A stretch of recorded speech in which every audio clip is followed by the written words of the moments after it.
India के कॉलेजों और यूनिवर्सिटीज में एक ऐसा फैसला लिया गया है जिसने एजुकेशन की दुनिया में जैसे एक भूचाल ला दिया है और स्टूडेंट्स को सड़कों पर उतरने पर मजबूर कर दिया।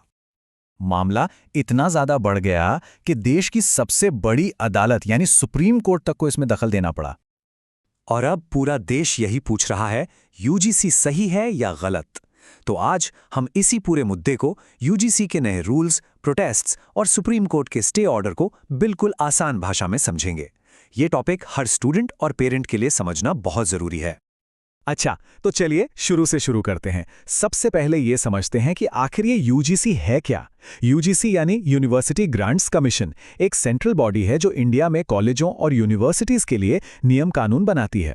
मतलब कौन सा कोर्स चलेगा, एडमिशन कैसे होंगे और हमारे एजुकेशन सिस्टम का पूरा ढांचा कैसा होगा, ये सब कुछ यूजीसी ही तय करती है। तो फिर ये सारा विवाद खड़ा कहाँ से हुआ? इसकी शुरुआत हुई 2026 में, जब यूजीसी ने कुछ नए इक्विटी रेगुलेशंस यानी समानता से जुड़े नियम लागू किए। चलिए जरा समझते हैं कि इन नियमों में ऐसा क्या था। इन नियमों की जो खास बातें थी वो ये थी कि कॉलेजों में किसी भी तरह का भेदभाव नहीं होना चाहिए। जाति, धर्म या जेंडर के आधार पर किसी भी स्टूडेंट के साथ कोई गलत व्यवहार नहीं हो सकता। हर कॉलेज में एक इक्विटी सेल बनाना जरूरी होगा और अगर भेदभाव का कोई मामला साबित हो जाता है तो उस पर सख्त एक्शन लिया जाएगा। अब देखिए, सुनने में तो ये नियम कितने अच्छे और कितने जरूरी लग रहे हैं ना, लेकिन असल में यहीं से पूरे विवाद की जड़ शुरू होती है। तो सवाल यही उठता है कि भाई जब नियम इतने अच्छे इरादे से बनाए गए तो फिर इतना बड़ा बवाल खड़ा ही क्यों हुआ? अब ये जो स्लाइड है ना, ये इस पूरे झगड़े की वजह को बिल्कुल साफ कर देती है। एक तरफ इन नियमों का मकसद था सभी स्टूडेंट्स के लिए एक सेफ और बराबरी का माहौल बनाना, लेकिन दूसरी तरफ इसकी आलोचना इसलिए हुई क्योंकि ये नियम बहुत ज्यादा वेग थे, मतलब साफ नहीं थे और इनके गलत इस्तेमाल का खतरा बहुत ज्यादा था। टीचर्स और स्टूडेंट्स की सबसे बड़ी टेंशन यही थी कि नियम बिल्कुल भी क्लियर नहीं है। जैसे भेदभाव किसे कहेंगे, इसकी कोई साफ साफ परिभाषा ही नहीं दी गई थी।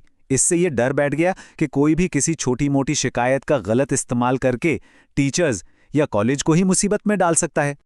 और इसी वजह से स्टूडेंट्स का ये मानना था कि ये नियम एजुकेशन को सेफ बनाने की जगह और ज्यादा कंफ्यूजन पैदा कर रहे हैं।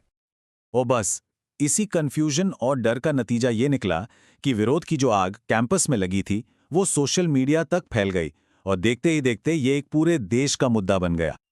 और ये देखिए कि ये सब कैसे हुआ। 2026 की शुरुआत में यूजीसी ने नियम लाए। साल के बीच तक यूनिवर्सिटी कैंपस में प्रोटेस्ट शुरू हो गए और साल के आखिर तक पूरे देश में मार्च और रैलियां होने लगी और सोशल मीडिया पर #UGC कंट्रोवर्सी ट्रेंड करने लगा। स्टूडेंट्स की मांग बहुत सीधी और साफ थी, पहले नियमों को ठीक से डिफाइन करो और उसके बाद ही उन्हें लागू करो। जब सड़कों और सोशल मीडिया पर बात नहीं बनी तो ये पूरा मामला पहुंच गया देश की सबसे बड़ी अदालत, सुप्रीम कोर्ट। और फिर आया वो फैसला जिसका सबको इंतजार था। सुप्रीम कोर्ट ने साफ साफ कहा, जब तक नियमों को क्लियरली डिफाइन नहीं किया जाता तब तक इन पर टेम्पररी रोक रहेगी। इसका मतलब बिल्कुल सीधा है, अभी के लिए यूजीसी के ये नए नियम लागू नहीं होंगे। तो स्टूडेंट्स के लिए इसका क्या मतलब हुआ? इसका मतलब यह है कि फिलहाल घबराने की कोई जरूरत नहीं है। इन नियमों के तहत कॉलेजों में कोई नया एक्शन नहीं लिया जाएगा। और हां, अब यह उम्मीद है कि सरकार और यूजीसी इन नियमों में जरूरी बदलाव कर सकते हैं। तो अब सबसे बड़ा सवाल यह है कि आगे क्या होगा? क्या यह कहानी यहीं पर खत्म हो गई है? आगे ये कुछ चीजें हो सकती हैं। 1, नियमों को और आसान और सीधा बनाया जा सकता है। 2, भेदभाव जैसे जरूरी शब्दों को साफ साफ डिफाइन किया जा सकता है। और 3, जो कि सबसे जरूरी है, स्टूडेंट्स और टीचर्स से इस पर फीडबैक लिया जा सकता है। देखिए, फाइनल फैसले में तो अभी वक्त लगेगा, लेकिन एक बात तो तय है कि ये मुद्दा अभी खत्म नहीं हुआ है। और ये हमें एक बहुत बड़े सवाल के साथ छोड़ जाता है। क्या ये नियम स्टूडेंट्स की बराबरी के लिए एक मील का पत्थर बनेंगे या फिर पॉलिसी बनाने में हुई एक गलती का सबक बनकर रह जाएंगे?